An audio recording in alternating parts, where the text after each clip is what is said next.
এইরকম অবস্থা হবে কি করে মানুষ জানবে প্রমোটাররা কি করছে না করছে, আমরা তো জানি না। সেই হিসাবে আমাদেরও তো ভয় লাগছে। কতদিনকার ফ্ল্যাট এটা?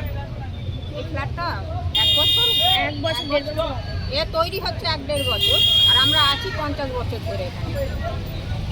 মানে কতটা আতঙ্কে রয়েছে, একদম পাশের বাড়ি। তো অনেক আতঙ্কে রয়েছে মানুষ। একে তো টাকা পয়সা দিয়ে কেনা, তার মধ্যে এইরকম অবস্থা। যারা গরিব মানুষ যা হোক করে কিনেছে তাদেরও তো অসুবিধা না, কোথায় যাবে তারা?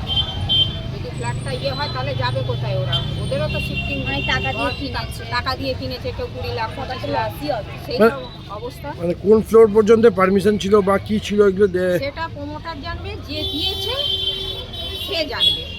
যারা দিয়েছে প্রমোটারকে সে জানবে, আর যে নিয়েছে সে জানবে। আমরা তো জানি না।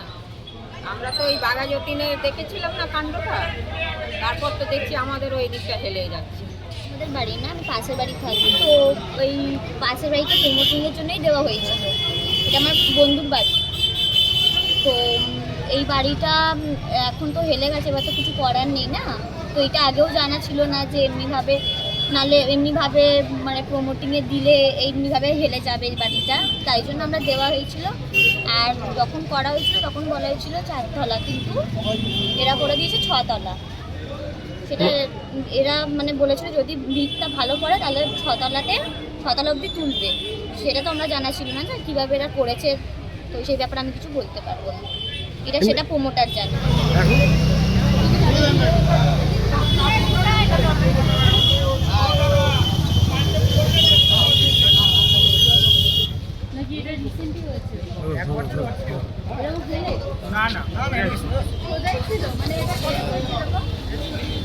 এইটা